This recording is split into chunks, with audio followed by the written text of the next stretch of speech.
नमस्कार, मैं हूं प्रफुल्ल केदारे और आप देख रहे हैं एसएसटी मुक्तांगन, जहां व्यक्त होंगे मुक्त विचार, मुक्त मन।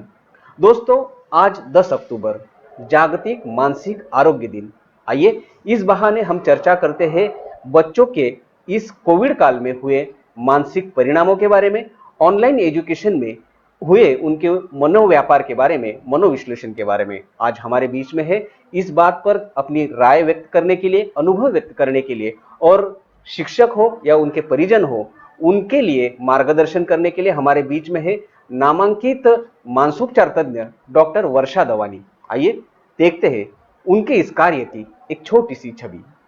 भागदौड़ और तनाव में इंसान का जीवन अस्थिर हो रहा है। इस समस्या पर आप मानसिक स्वास्थ्य एवं चित्त की चिकित्सा करते हो। आपके पिताजी खुद डॉक्टर है, इसलिए आपने मानव सेवा की राह पर जाने वाले इस व्यवसाय को चुना। आपने डीवाई पाटिल वैद्यकीय महाविद्यालय से एमबीबीएस और केएम हॉस्पिटल से मानसोपचार तज्ञ की पदवी संपादन की।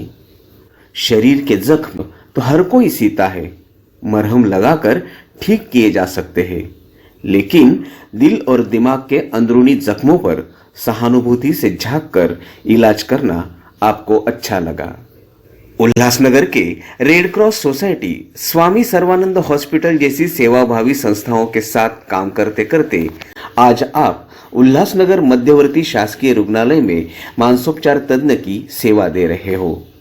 करजत से लेकर कसारा तक आने वाले गरीब, आदिवासी, गर्भवती महिलाएं, छात्र, युवा वर्ग, किन्नर, इन्हें निराशा, डर और मन की कई व्याधियों से मुक्त करने की आप कोशिश कर रहे हो। समुपदेशन और दवाइयों के सहारे आपने आज तक हजारों मरीज ठीक किए हैं। इसके अलावा समाज में मानसोपचार के प्रचार प्रसार के लिए नुक्कड़ नाटक, रैलियां, मैराथन, वॉकथॉन, परिसंवाद, चर्चा सत्र, व्याख्यान और विविध मार्गदर्शक शिविरों का आयोजन भी आप करते हो। समाज को समर्थता से व्यक्त होकर नई शुरुआत करने के लिए आपके बॉडी एंड माइंड इस किताब का मानव शास्त्र में महत्वपूर्ण योगदान है। इंडियन साइकेट्रिस्ट सोसाइटी इस संस्था द्वारा संचालित गांव तिथे मानसोपचार इस संकल्पना के तहत स्कूल के छात्र, आदिवासी, देहाती, किसान, गरीब मजदूर वर्ग के लिए मनोविकार पर आप काम करते हो और उनके अंधकारमय जीवन में आशाओं के दीप जलाते हो। उल्लासनगर शासकीय मध्यवर्ती रुग्णालय के अंतर्गत महाराष्ट्र का एकमेव चलाए जाने वाला ब्राउन शुगर नशा मुक्ति केंद्र आप ही के मार्गदर्शन में चल रहा है। अब एसएसटी महाविद्यालय के साथ मिलकर और भी समाज के अंतिम तबके तक आपकी सेवा आप देना चाहते हो। आपका एसएसटी मुक्तांगन में बहुत बहुत स्वागत है। जी हाँ, आज की अतिथि वक्ता है डॉक्टर वर्षा कविता श्याम दावानी। तो दोस्तों, हमने ये सफर देखा है डॉक्टर वर्षा दवानी, जो एक मानसोपचार तज्ञ है और आज के इस कोरोना की घड़ी में बच्चों के मनो आरोग्य पर, उनके स्वास्थ्य पर जो भी अच्छे बुरे परिणाम हुए, उनका विश्लेषण करने के लिए, उस पर चर्चा करने के लिए वो आज हमारे साथ है। मैं आपको बहुत बहुत स्वागत करता हूँ आपका एसएसटी मुक्तांगन में। मैडम, सबसे पहले तो मैं आपसे पूछना चाहता हूं कि आज इस तनाव के माहौल में बाल आरोग्य, बाल स्वास्थ्य, उनके मानसिक परिणाम, ये एक चिंता का विषय हो गया है। तो इस 2 साल के दौरान आपके पास कई पेशेंट्स आए होंगे, कई रुग्ण ऐसे आए होंगे, तो इनके मानसिकता पर हुए तात्काल और दूरगामी परिणाम, इनकी तरफ आपका क्या निरीक्षण रहा, क्या अभ्यास रहा आपका? नमस्ते। सबसे पहले तो मैं एसएसटी कॉलेज का शुक्रिया अदा करूंगी, जिन्होंने आज इस मंच पे मुझे बुलाकर मुझे इज्जत बख्शी है। आज हम बच्चों के मानसिक आरोग्य के बारे में बात करने वाले हैं। बच्चों में मानसिक प्रॉब्लम बहुत वक्त से है, लेकिन अभी कोविड के कोरोना काल में ये बहुत बढ़ गए हैं। अगर हम बच्चों के मानसिक आरोग्य के बारे में बात करें तो हम उन्हें 2 काल में बांट सकते हैं, एक कोरोना के पहले और कोरोना के बाद। कोरोना के पहले बच्चे स्कूल जाते थे, खेलते थे, अपने संगी साथियों के साथ, अपने रिलेटिव्स के घर में जाते थे, कूदते थे, सब जगह जाते थे। पर अचानक कोरोना आ गया और सब जगह सब बंद हो गया, जिसकी वजह से बच्चों को घर में रहना पड़ा। स्कूल जा नहीं पाते थे, अपने रिश्तेदारों से मिल नहीं पाते थे। अगर उन्हें किसी से कनेक्ट होना था तो सबसे पहले एक ही मीडियम था, मोबाइल, जिसकी वजह से बच्चों को एक जगह पे बैठ के उनमें काफ़ी सारे साइकोलॉजिकल प्रॉब्लम्स उत्पन्न होने लगे। फिर धीरे धीरे कोविड कम होने लगा, बच्चों के ऑनलाइन क्लासेस शुरू हो गए, तो इसकी वजह से बच्चों में फिर से सोशल मीडिया एडिक्शन और मोबाइल एडिक्शन बढ़ने लगा। धीरे धीरे जैसे जैसे लॉकडाउन खत्म होने लगा, अब तक बच्चों के स्कूल खुले नहीं है, और इन सब बातों का बच्चों के मानसिक स्वास्थ्य पे बहुत गहरा असर पड़ा। असर पड़ रहा है। धीरे धीरे केसेस में भी काफ़ी बढ़ोतरी होने लगी है। जहाँ पे पहले 10 में से एक बच्चा मानसिक आरोग्य से ग्रस्त होता था, अभी उनकी परसेंटेज बढ़ती जा रही है। तो बहुत सारे बच्चे हमारे पास आ रहे हैं जिनमें anxiety, depression, attention deficit hyper active disorder या पैनिक अटैक्स होने लगे हैं। ये सब इसलिए हो रहे हैं क्योंकि बच्चों का किसी के साथ सोशल कनेक्ट है नहीं, बच्चे स्कूल नहीं जा पा रहे हैं, पेरेंट्स के साथ घर में रहकर भी उनके साथ उनकी तू-तू मैं-मैं होती रहती है, जिसकी वजह से ये सब प्रॉब्लम्स में धीरे-धीरे बढ़ोतरी हो गई है। मैडम, हाल ही में United Nation International Children's Emergency Fund एक ऑर्गेनाइजेशन है, उन्होंने सर्वे किया था कि भारत में 14 से लेकर 18 साल की उम्र में 80% विद्यार्थी जो छात्र है उनके पढ़ने का प्रमाण जो है वो कम हो चुका है। तो इसके कारण क्या है, इसके लक्षण क्या होते हैं? डिप्रेशन या स्क्रीन का जो एडिक्शन है वो? इसके दोनों कारण हो सकते हैं। जैसे कि कोरोना के पहले भी ये सब प्रॉब्लम्स थे, लेकिन अभी इन सब कोरोना के बाद ये प्रॉब्लम्स इंक्रीज हो गए हैं। बच्चों में सोशल डिस्कनेक्टेड आ गई है, बच्चे एक दूसरे के साथ मिल नहीं पाते हैं, अपने रिश्तेदारों के घर नहीं जा पाते थे, जिसकी वजह से उनके मानसिक स्वास्थ्य पे फर्क पड़ने लगा है। बच्चे एक दूसरे को व्यक्त नहीं कर पाते थे, घर पे माँ बाप के साथ रहते थे, पूरा पूरा दिन घर में कैद रहते थे, जिसकी वजह से बच्चों में जो फिजिकल एंड मेंटल एक अनस्टेबिलिटी आने लगी, और ये धीरे धीरे प्रॉब्लम्स में कन्वर्ट होने लगी। पहले पहले शुरुआत में बच्चों को अच्छा लगने लगा कि स्कूल नहीं जा रहे जी हैं। हाँ, बड़ी-बड़ी स्कूलें थे तो वो छोटी स्क्रीन पे आ गई है। फिर उनका धीरे-धीरे उनका जो कम्युनिकेशन था वो रुक गया। बच्चों से, अपने गुरुजियों से, अपने दोस्तों से, खेल-कूद से, ग्राउंड से, वो स्क्रीन पे आ गए। लेकिन इसके परिणाम क्या आपने महसूस किए बच्चों के ऊपर आए? उनके पढ़ाई के ऊपर क्या परिणाम आए उन्हें? बच्चे धीरे धीरे पढ़ाई में कमजोर होते गए हैं, उनकी फिजिकल एक्टिविटीज और जो मेंटल एक्टिविटी है वो कम होती गई। पूरा पूरा दिन वो मोबाइल पे बैठने की वजह से उनमें जो एक अपना इंटेलिजेंस यूज करना था, जो इमोशनल क्वेश्चन यूज करना था, उनकी क्षमता कम होने लगी।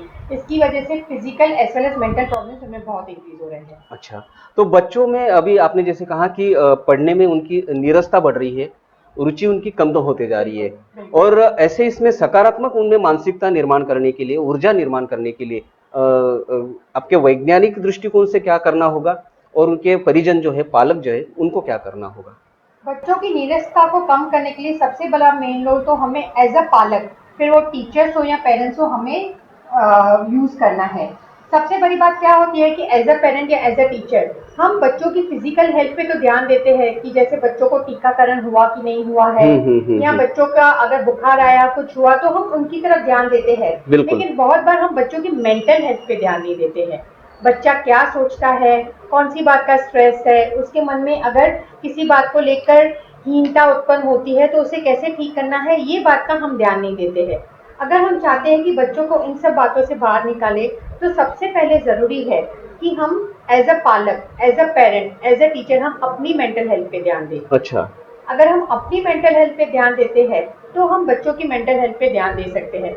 बहुत बार होता है कि हमें किसी बात पे गुस्सा आ जाता है, तो हम क्या करते हैं, बच्चों के सामने व्यक्त करते हैं, गुस्सा होके, चिल्ला होके, या बच्चों को थप्पड़ मार के, तो बच्चा भी यही सीखेगा।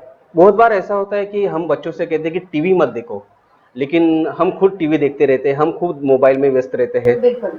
तो ये परिणाम उनके ऊपर भी होते रहते हैं। बिल्कुल, बच्चा भी यही सीखेगा। आज खाना खाते वक्त भी पेरेंट्स है अपने मोबाइल में पड़े रहते हैं, फोन अटेंड करते रहते हैं, जो बात गलत है। अच्छा। पहले के जमाने में एक टीवी हुआ करती थी और सब साथ में बैठ के देखते थे। अभी सब रूम्स में अलग अलग टीवी है, तो बच्चे कनेक्ट किसके साथ होंगे? नहीं, कम्युनिकेशन पूरी खत्म हो खत्म चुकी हो है। जाती। लेकिन ऐसा भी देखा गया है कि इस अवस्था में, इस 2 साल के इसमें उनमें व्यसनाधीनता, जो एडल्ट बच्चे हैं उनमें व्यसनाधीनता और जो गुनहगारी प्रवृत्ति होती है, क्रिमिनल, वो बढ़ती जा रही है। तो इसके कारण भी क्या हो सकते हैं? जैसे कि कहा जाता है खाली दिमाग शैतान का घर, बच्चों को न खेलने कूदने के लिए कुछ बचा है, न पेरेंट्स के साथ वो ज़्यादा इंटरेक्ट कर पाते हैं। लोग एक दूसरे के साथ परेशान हो गए हैं, एक दूसरे को जैसे बोलते हैं ना खाने को आते हैं। हाँ हाँ, शुरू-शुरू में तो सबको बहुत अच्छा लगा। चिड़चिड़ापन उनमें महसूस होता है। बिल्कुल। शुरू-शुरू में तो सबको अच्छा लगा था, साथ में बैठते थे। पर जैसे-जैसे साथ में बैठने लगे, अभी जैसे घर छोटे होने लगे हैं, न्यूक्लियर फैमिलीज़ होने लगी है, 2 या 4 जन साथ में रहते हैं, तो जिसकी वजह से बच्चों के मन में वो इफ़ेक्ट होता जा रहा है। और अगर बच्चे बैठ के सोचेंगे, टेंशन करेंगे तो और पीयर प्रेशर में आएँगे, तो सबसे ज़्यादा उनको ये चीज़ें कि सिगरेट पीना या व्यसन करना, इन सब चीज़ों की तरफ मुड़ने लगते हैं। अच्छा, और एक गंभीर और चिंता का विषय है मैडम, जैसे आपने कहा कि वह सिगरेट पीना वगैरह इनकी पोर्नोग्राफी जैसे एक सब्जेक्ट है वो एडल्ट, वहाँ उसमें भी क्योंकि चार दीवारी के अंदर बच्चा क्या कर रहा है वो उनके परिजनों को पता नहीं होता है। मोबाइल के स्क्रीन पे क्या कर रहा है वो उनको पता नहीं होता है। कुछ अनएजुकेटेड लोग रहते हैं, पालक रहते हैं, उनको बेचारों को पता नहीं होता है कि बच्चा क्या कर रहा है। तो इसमें उनकी पगडंड अवस्था में और इस माहौल का क्या परिणाम हो सकता है? अब जैसे कि ऑनलाइन क्लासेस शुरू हो गए हैं, तो सब बच्चों को मोबाइल देना पालकों के लिए, पेरेंट्स के लिए अनिवार्य बन गया जी है। हाँ, जी हाँ। उसके साथ-साथ वाईफ़ाई की सुविधा भी उपलब्ध करवानी है। अब पेरेंट्स तो हर जगह पे उनके साथ रह नहीं सकते हैं, तो इसकी वजह से वो दूसरों के कहने पे या क्योंकि वो सोशल मीडिया पे ये सब साइट्स फ्लैश होती रहती है, तो बच्चे नेचुरली उसकी तरफ आकर्षित हो जाते हैं और धीरे-धीरे इसमें घुस जाते हैं। तो सबसे ज़्यादा पेरेंट्स के लिए ज़रूरी है कि बच्चों के साथ एक ट्रस्ट का रिलेशन बनाएँ। बच्चों के साथ अगर वो ट्रस्ट का रिलेशन बनाते हैं, जैसे कि अगर बच्चे को कुछ जैसे मेंटल हेल्थ की तरफ ध्यान देते कि उन्हें तकलीफ है, अभी जब बच्चे को भूख लगती है, प्यास लगती है, तो वो माँ बाप के पास आके कहता है जी कि हाँ, मुझे बिल्कुल, भूख लगी बिल्कुल। है, प्यास लगी है। उसी तरह बच्चों के साथ ट्रस्ट का इश्यू बनाना है कि अगर बच्चे को कुछ तकलीफ है, अगर वो अकेला महसूस कर रहा है, तो माँ बाप के पास आए। साधारणतः पोर्नोग्राफी की तरफ या व्यसनता की तरफ हम लोग इस तरह इसलिए जाते हैं क्योंकि हम अकेलापन महसूस करते हैं। लेकिन अगर यही ट्रस्ट अगर हमें पेरेंट्स एज अ पेरेंट हम बच्चों को दे पाते हैं और अगर हम उन्हें इस बात के लिए प्रेरित करते हैं कि उनके मन में जो भी भावना है वो हमसे खुले दिल से बात करें, तो शायद इन सब बातों की तरफ मुड़ने से हम बच्चों को रोक सकते हैं। तो पालक और उनके जो बच्चे हैं उनमें एक ऐसा सहसंबंध प्रस्थापित होना जरूरी है, बहुत खुलापन, बहुत जो जरूरी मुक्तपन हो कि एक दूसरे की भावनाओं का, विचारों का आदान प्रदान हो सके। जिस तरह से आपने कहा कि बच्चों के ऊपर एक ट्रस्ट का, विश्वास का एक नाता होना चाहिए, बिल्कुल। वैसे बच्चों की भी जिम्मेदारी बनती है कि हमारे माता पिता जो मेहनत से, जिन आशाओं से हमें पढ़ा रहे, उनके विश्वास को बरकरार रखे और ऐसे गलत चीजों से खुद को दूर रखे। बिल्कुल। मैडम देखिए, कोरोना का काल आज ना कल तो खत्म हो ही जाएगा, तो इसके बाद में फिर वो 2 साल के बाद या 3 साल के बाद में ये बच्चे स्क्रीन छोड़कर बड़ी स्कूलों में जाएंगे, तो मुझे लगता है कि उनके मनोव्यापार पे कुछ ना कुछ तो परिणाम होंगे। तो शिक्षकों को उस वक्त कैसे हैंडल करना होगा? डेफिनेटली जब बच्चे 2 साल घर पे बैठने के बाद, और कुछ बच्चे तो ऐसे हैं जिन्होंने स्कूल की शक्ल ही नहीं देखी है, स्कूल गए ही नहीं है, जी हाँ। तो ऑल ऑफ अ सडन अगर वो स्कूल जाना लगेंगे तो उनके लिए भी एक अजीब सिचुएशन पैदा हो जाएगी। तो उस टाइम पे as a teacher, as a parent, हमें बच्चों को अपने विश्वास में लेना है, उनके साथ रोज इंटरेक्ट करना है, उनकी प्रॉब्लम्स को समझना है। बहुत बार ऐसा हो जाता है कि हमें बच्चों के लिए वक्त नहीं रहता है, हम अपने ही प्रॉब्लम्स में इतने उलझे रहते हैं कि हम बच्चों को समय नहीं दे पाते हैं। तो बच्चों को एक समय देना बहुत ज़रूरी है, उन्हें एक अच्छी दिनचर्या देना ज़रूरी है। टाइम पे खाना, टाइम पे सोना, टाइम पे उठना, साथ-साथ उन्हें खेलने के लिए भी वक़्त देना। ये सब अगर हम उन्हें एक डिसिप्लिन लाइफ़ देंगे, जिसमें एक्सरसाइज़ के साथ-साथ न्यूट्रिशियस फूड, योगा, मेडिटेशन, इन सब का समावेश होता है, तो शायद हम बच्चों को इस स्थिति से निकालने में मदद कर सकते हैं। डॉक्टर साहब, जैसा कि आपने कहा कि हमारे परिजनों को हमारे छात्राओं की तरफ या हमारे बच्चों की तरफ उनके रहन-सहन, खान-पीन और बाकी जो चीज़ें हैं, एक मुक्त वातावरण देने की तरफ कदम बढ़ाना चाहिए। तो ये कम्युनिकेशन गैप और ये डिप्रेशन की समस्या को कहीं न कहीं हम हल करने की कोशिश कर सकते हैं। लेकिन आप तो चलिए मनोविश्लेषक हो, आप मनोवैज्ञानिक हो, तो आप ऐसे बच्चों के लक्षणों को परिमाण कर सकते हो, पहचान सकते हो। हम जैसे साधारण लोग जो हैं, तो ऐसे बच्चों को कैसे आइडेंटिफ़ाई कर सकते हैं? ऐसे बच्चों को आइडेंटिफाई करने के लिए हम कुछ वार्निंग साइंस बताते हैं पालकों को, टीचर्स को, जिन्हें हम रेड फ्लैग्स बोलते हैं। अब साधारणतः जो बच्चा बहुत खुश-खुश रहता है, हर काम में इंटरेस्ट लेता है, सबसे बात करता है, वक्त पे सोता है, वक्त पे जागता है। अगर ऐसा ही कोई बच्चा गुमसुम रहने लगे, उसे किसी के साथ बैठने में इंटरेस्ट नहीं लगता है, छोटी-छोटी बातों पे गुस्सा होने लगता है, बच्चा अपना रूम बंद करके बैठता है, जो बच्चा अपना रूम खुला रखता था वो अपना दरवाज़ा बंद करके रखता है, या उसका रूम बराबर बना हुआ नहीं रहता है, उलट-पुलट रहता है, या फिर वो अपने मरने की बातें करता है कि मुझे जीने में अभी मज़ा नहीं आ रहा है, मुझे कोई अच्छा नहीं लग रहा है, या वो किसी के बिना बताए घर से बाहर निकल जाता है, या गुपचुप ऐसी बातें करता है जो साधारणतः वो नहीं करता है। जो नकारात्मक अवस्था की तरफ उसका ज़्यादा जाना उसका चलना होता है। बिल्कुल। तो ये कुछ वार्निंग साइंस है जो अगर हम आइडेंटिफाई कर सके तो हम प्रोफेशनल हेल्प लेके ये मेंटल इलनेसेस में कन्वर्ट होने से पहले ही हम बच्चों को हेल्प कर तो सकते हैं। उनको समुपदेशन की ज़रूरत होती है कि आप जैसे जो तज्ञ लोग हैं, वहाँ तक पहुँचाने की ज़रूरत पड़ेगी? बेटर है कि प्रोफेशनल हेल्प ली जाए, क्योंकि हमारा काम सिर्फ दवाइयाँ देना ही नहीं है, हम काउंसलिंग काउंसलिंग। भी करते हैं। हम काउंसलिंग करके भी बच्चे की बात मन की बात जान के अकॉर्डिंगली ट्रीट कर सकते हैं। और अगर हमें लगता है कि प्रॉब्लम्स कुछ ज़्यादा ही है कि बच्चों को दवाइयों की ज़रूरत है तो हम दवाइयाँ भी दे सकते हैं। मैडम कैसा है कि आप सेंट्रल हॉस्पिटल से कनेक्टेड हो और कई सामाजिक संस्थाओं से कनेक्टेड हो। आपका एक सामाजिक दायित्व निभाते हुए भी आप सक्रिय दिखते हो। ऐसा होता है कि विश्लेषक जो होते हैं, मानसोपचार तज्ञ होते हैं, उनकी फीस होती है, वो कुछ गरीबों को, ज़रूरतमंदों को वो बेयर नहीं कर पाते हैं। अगर इस माध्यम से, इस शो के माध्यम से ऐसे कुछ ज़रूरतमंद लोग हैं जिनकी समस्याओं का निराकरण करने के लिए आपकी सहायता होनी चाहिए, तो वो आपको किस तरह से संपर्क करें?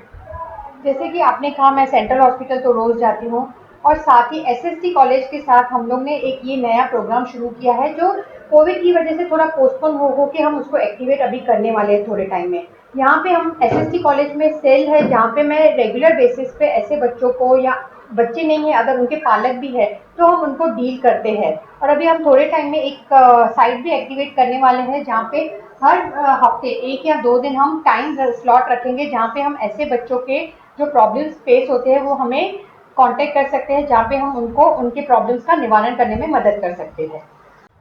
डॉक्टर साहब, आपका सफ़र मैंने भी बहुत नज़दीक से देखा है कि आप अपने क्लिनिक के अलावा सेंट्रल हॉस्पिटल हो या कई संस्थाओं के साथ जुड़ी हो और ऐसे ज़रूरतमंद लोगों तक पहुंचने की कोशिश करते हो। इसमें मैंने एक देखा है कि एक दुआ है, एक ब्रिज बनने का काम हमारे शासकीय मध्यवर्ती रुग्णालय में जो सामाजिक कार्यकर्ता है, सतीश वाघ, वो भी आपके साथ में बहुत बार मैंने देखा है कि लोगों से आपको जोड़ने की कोशिश करता है। तो ऐसे एक सामाजिक कार्यकर्ता के आपके प्रति भावना उन्होंने व्यक्त की है। आइए हम वो देखते हैं। नमस्कार। डॉक्टर वर्षा दावानी, साइकेट्रिस्ट, सेंट्रल हॉस्पिटल उल्लासनगर 3। यहाँ पिछले कई सालों से वो रुग्ण सेवा दे रही है। उस रुग्ण सेवा में बहुत से मानसिक बीमारियों वाले जो रुग्ण हैं उन्हें वो ठीक कर रही है और ठीक किया है। उसी के साथ में जो मतिमंद रुग्ण रहते हैं उन्हें सर्टिफिकेशन भी वो देती है। और डॉक्टर वर्षा एक सोशल नेचर वाली डॉक्टर है, जो कि जो मरीज अफोर्डेबल नहीं है, जो दवा बाहर से नहीं ले सकते हैं, ऐसे कुछ रुग्णों को वो खुद से दवा भी देती है और वो काउंसलिंग भी बहुत अच्छी तरह करती है। उनके साथ में मैंने गए 7 साल से काम किया है और डॉक्टर वर्षा मैडम को बहुत करीब से मैं जानता हूँ। सही मैं एक खुश नसीब हूँ कि डॉक्टर वर्षा दावानी मैडम के साथ में मुझे काम करने का मौका मिला है। और डॉक्टर वर्षा दावानी को मैं मानसिक आरोग्य सप्ताह के निमित्त उनको बहुत बहुत बधाई देता हूँ और शुभकामना देता हूँ। वो ऐसे ही निरंतर समाज कार्य और रुग्णों को सेवा दे और उन्हें भगवान हमेशा खुश रखे। धन्यवाद। थैंक यू सतीश, मेरे बारे में इतना अच्छी तरह से अपने को व्यक्त करने के लिए। तुम साइकेट्रिस्ट तो नहीं हो, ना ही काउंसलर हो, बट फिर भी तुमने एज अ ह्यूमन बीइंग मुझे रिफॉर्म करने में बहुत मदद करी है, इसके लिए तुम्हारा शुक्रिया। और साथ ही इस प्लेटफॉर्म के जरिए मैं आप सबसे विनती करना चाहूँगी कि किसी भी पालक को, किसी भी टीचर को, किसी भी तरह की अपने बच्चों के लिए या अपने व्यक्तिगत मानसिक कुछ समस्या है तो एसएसटी के एसएसटी कॉलेज के प्लेटफॉर्म के माध्यम से हम इन सब का निवारण करने के लिए हमेशा हाजिर है। Thank you. जी हाँ मैडम, सतीश का मैंने भी बहुत सफ़र बहुत नज़दीक से देखा है। बहुत ही सोशल और डिवोटेड पर्सन है। और दोस्तों, कोरोना के इस 2 साल में अचानक हुई परिस्थिति के बदलाव में हमारे मन मस्तिष्क में बहुत से विचारों की भीड़ उमड़ी हुई है। तो मैं चाहूंगा कि मैडम ने जो जो उपाय बताए हैं उनके सहारे हम इस सकारात्मक ऊर्जा के साथ इस संकट का सामना करें और हम खुद को, हमारे बच्चों को और हमारी शिक्षण व्यवस्था को निकोप और स्वस्थ बनाने में मदद करें। मैडम, आपका बहुत बहुत आभार व्यक्त करता हूं कि आप यहाँ पर आए और बच्चों के ऑनलाइन एजुकेशन के बारे में आपके विचार और इनके मनोव्यापार के बारे में आपकी राय, आपके अनुभव यहाँ पर व्यक्त किए। आपका बहुत बहुत आभार। Thank you.